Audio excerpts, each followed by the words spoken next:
विवेकानंद जयंती पर स्वदेशी संकल्प दौड़ का आयोजन, शिक्षा के साथ संस्कार पर दिया गया जोर। विकसित भारत में युवाओं की बताई अहम भूमिका।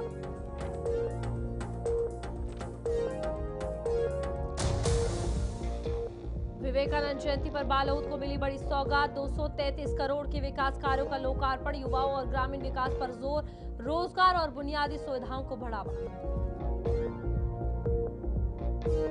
धमतरी जिले की कुरुद में नगर पालिका का विधिवत शुभारंभ। उप मुख्यमंत्री अरुण साव ने 17 करोड़ 76 लाख रुपए के विकास कार्यों का किया लोकार्पण और शिलान्यास। कहा, नगर पंचायत से नगर पालिका बनने के बाद कुरुद में विकास की रफ्तार तेज होगी। छत्तीसगढ़ में आम जनता की समस्याओं के समाधान में जुटी सरकार। उप मुख्यमंत्री अरुण साव ने कहा, पोर्टल के जरिए सीएम से करेंगे शिकायत। जनता की समस्या को लेकर गंभीर हुई सरकार। बिलासपुर ने रचा ऐतिहासिक विश्व रिकॉर्ड, 1500 बच्चों ने विवेकानंद वेश में वंदे मातरम गाया। 5625 फीट की विशाल रंगोली रही आकर्षण का केंद्र। डिप्यूटी सीएम अरुण साव को वर्ल्ड रिकॉर्ड प्रमाण पत्र मिला।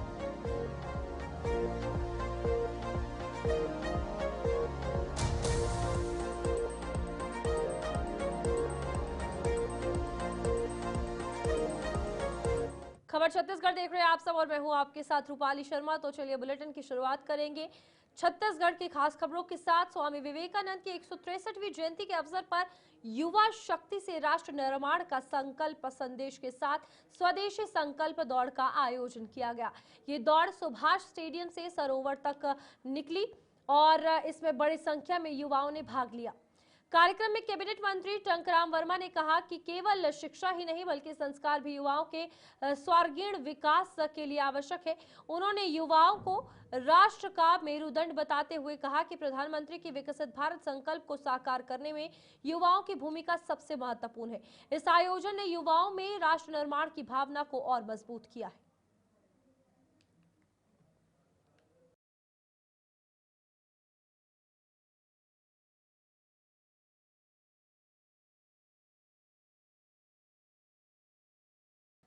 स्वामी विवेकानंद जयंती के पावन अवसर पर मुख्यमंत्री विष्णुदेव साय ने बालोद जिले को 233 करोड़ रुपए के विकास कार्यों की बड़ी सौगात दी है।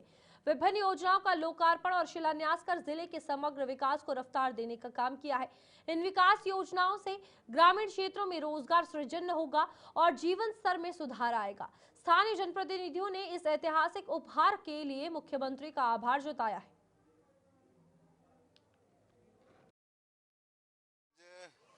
बालोद जिला, जिसमें गुंडरदेही नगर पंचायत भी शामिल है, सब मिला के 233 करोड़ के विकास कामों का लोकार्पण और भूमि पूजन हुआ है।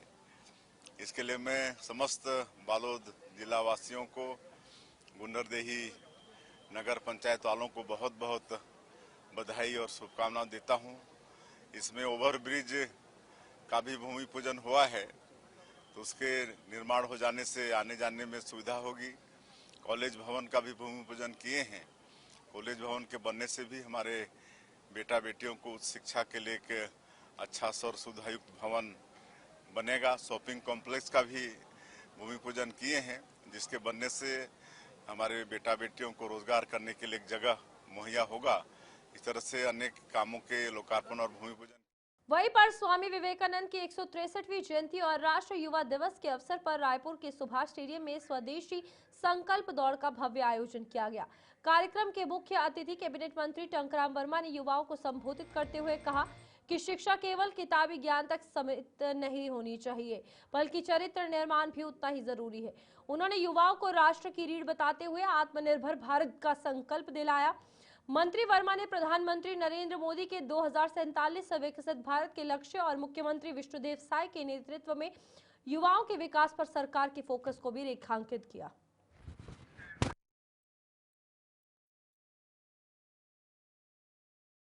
स्वामी विवेकानंद जयंती के अवसर पर रायपुर के श्री रामकृष्ण विद्यालय से भव्य युवा रैली निकाली गई। रैली की शुरुआत स्वामी विवेकानंद की मूर्ति पर माल्यार्पण के साथ हुई, जिसमें छात्र स्वामी जी की वेशभूषा में नजर आए। भगवा ध्वज और तिरंगा थामे छात्रों ने देशभक्ति के जोशीले नारे लगाए। रैली को स्कूल की अध्यक्ष तारा देवी तिवारी ने हरी झंडी दिखाकर रवाना किया। इस दौरान जनप्रतिनिधि और सामाजिक संस्थाओं ने रैली का स्वागत किया। आयोजन के माध्यम से युवाओं में राष्ट्रभक्ति और स्वामी विवेकानंद के विचारों को आत्मसात करने का संदेश दिया गया। स्कूल का नाम ही श्री रामकृष्ण विद्यालय है। हम इस आश्रम से प्रेरित हैं और इस आश्रम की हर एक्टिविटी, हर गतिविधि में हम पार्टिसिपेट कराते हैं अपने स्टूडेंट्स को। जैसे अभी फिलहाल 12 जनवरी स्वामी विवेकानंद की जयंती के उपलक्ष्य में यहाँ आश्रम में भाषण प्रतियोगिता होती है, उसमें मैं अपने बच्चों को पार्टिसिपेट करती हूँ और वो विजयी भी होते हैं। नहीं मैडम, मेरा सवाल ये था कि क्या आप अपने स्कूल में भी बच्चों को ध्यान करवाती हैं? बिल्कुल ध्यान करवाते हैं। क्या उपलब्धियाँ और क्या फ़ायदे और क्या चेंजेस मिल रहे हैं आपको बच्चों के? सबसे पहली बात तो हम इससे प्रेरित होकर के मेडिटेशन कराते हैं बच्चों को, और स्वामी विवेकानंद के जो स्लोगन है, arise awake and stop not till the goal stage, you are the creator of your own destiny, इस तरीके के जितने भी स्लोगन हैं वो हम बच्चों को बताते हैं, उसका मीनिंग बताते हैं और उससे प्रेरित होकर के बच्चों को प्रेरणा मिलती है और वो सही दिशा में, सही डायरेक्शन में अपना कार्य करते हैं। आगे जैसा कि हम मंगल बाजार में रहते हैं, बचपन से हम भी विवेकानंद आश्रम में आते थे।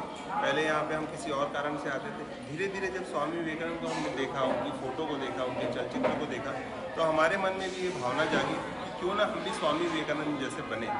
और धीरे धीरे ये बचपन में ये जो हमारे मन में भावना डाली गई थी, बड़े होकर वो हमारे युवाओं में रूपांतरित हो गई।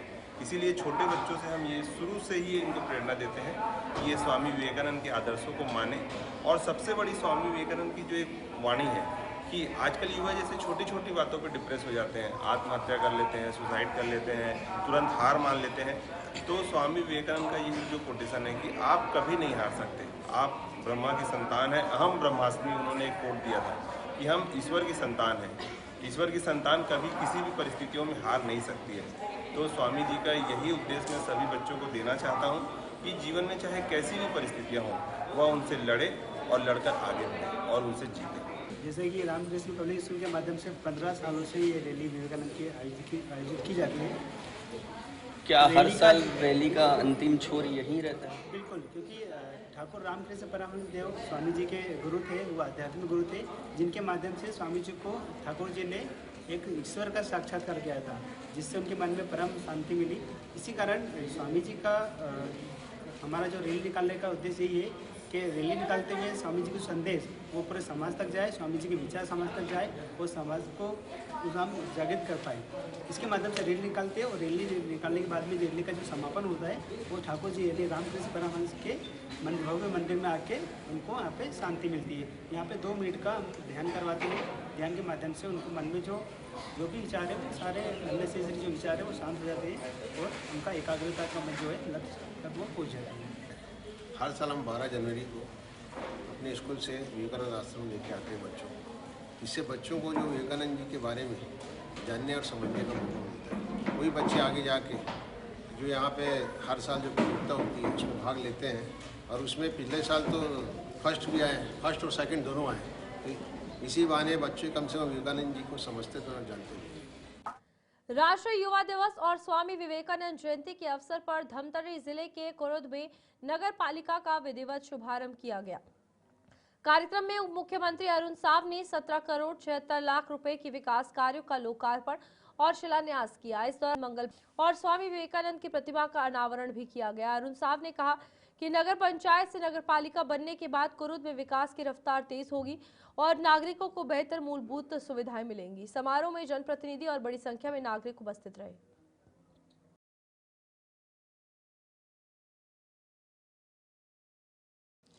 उप मुख्यमंत्री अरुण साव ने घोषणा की है कि राज्य में शिकायत पोर्टल के माध्यम से आम नागरिक अपनी परेशानियां सीधे मुख्यमंत्री जी तक पहुंचा सकेंगे। ये नई व्यवस्था ई समाधान और जन शिकायत पोर्टल को मजबूत करेगी, जहां लोग ऑनलाइन शिकायत दर्ज कर स्टेटस ट्रैक कर सकेंगे। इससे प्रशासनिक स्तर पर त्वरित निपटारा सुनिश्चित होगा। उप मुख्यमंत्री ने कहा कि पोर्टल से भ्रष्टाचार रुकेगा और 21 दिनों में शिकायतों का समाधान होगा। राज्य सरकार जनता से इसका अधिकतम उपयोग करने की भी अपील कर रही है, ताकि ग्रामीण क्षेत्रों की समस्याएं भी शीर्ष स्तर तक पहुंचे। ये कदम डिजिटल छत्तीसगढ़ की दिशा में महत्वपूर्ण है। आज के समय में जिस प्रकार से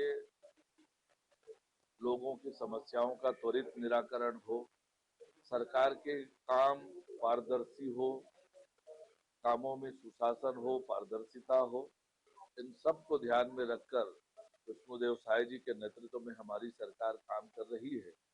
ऑनलाइन सिस्टम पर काम हो रहा है, ऑनलाइन ई फाइलिंग का काम हो रहा है।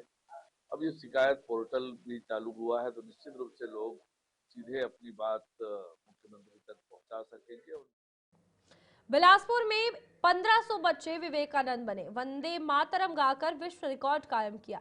डिप्यूटी सीएम अरुण साव ने नशा मुक्ति शपथ उन सभी को दिलाई, जहां पर 5625 फीट रंगोली ने महफिल लूट ली। उप मुख्यमंत्री अरुण साव के मार्गदर्शन में बिलासपुर पुलिस ग्राउंड पर स्वामी विवेकानंद चेतना महोत्सव के दौरान ये तमाम चीजें हुई, जिसमें विश्व रिकॉर्ड बना। अरुण साव ने नशा मुक्ति शपथ दिलाई और जागरूकता संकल्प लिया। Golden book of world record प्रमाण पत्र प्राप्त किया। साथ ही 5625 फीट में विश्व की दूसरी सबसे बड़ी स्वामी विवेकानंद रंगोली बनी, जिसके चलते इसमें भारी भीड़ भी उमड़ी हुई।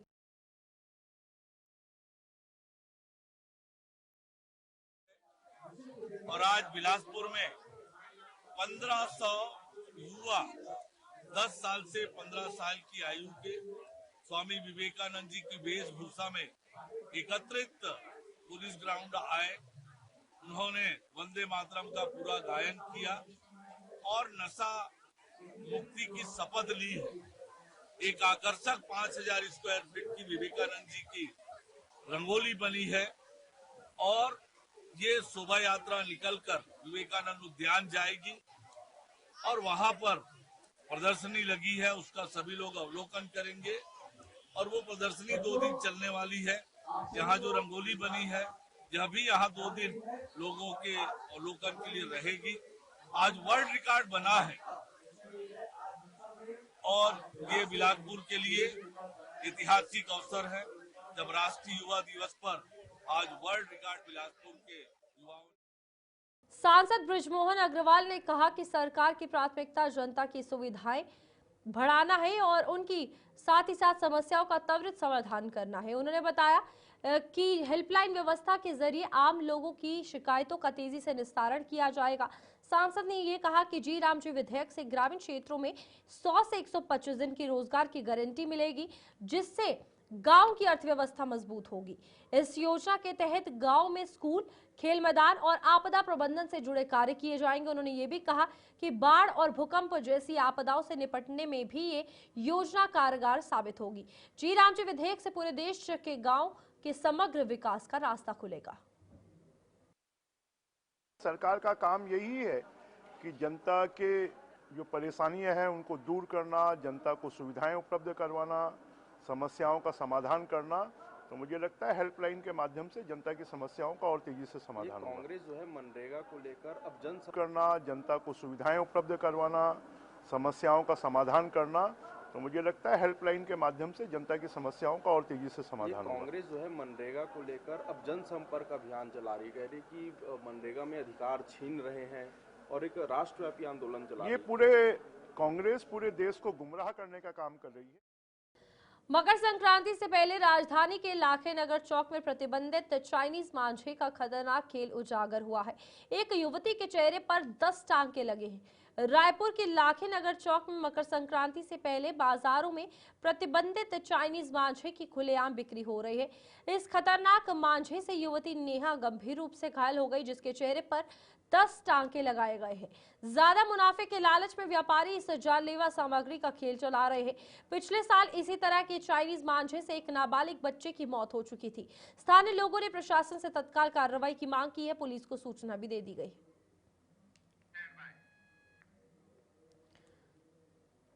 रायपुर में प्रधानमंत्री आवास योजना के अंतर्गत मोर जमीन मोर मकान घटक में तेजी से कार्य किया जा रहा है। इसी कड़ी में महापौर मीनल चौबे ने नगर निगम जोन 3 के 32 हितग्राहियों को मकान निर्माण के लिए भवन अनुज्ञा पत्र सौंपे हैं। इस अवसर पर हितग्राहियों के चेहरे खुशी से खिल उठे। कार्यक्रम मुख्यमंत्री विष्णुदेव साय और उप मुख्यमंत्री अरुण साव के मार्गदर्शन में आयोजित किया गया। महापौर ने कहा कि सरकार का लक्ष्य हर जरूरतमंद को पक्का घर उपलब्ध करवाना है। नगर निगम द्वारा योजना का प्रभावी क्रियान्वयन कर गरीब परिवारों का घर का सपना साकार किया जा रहा है।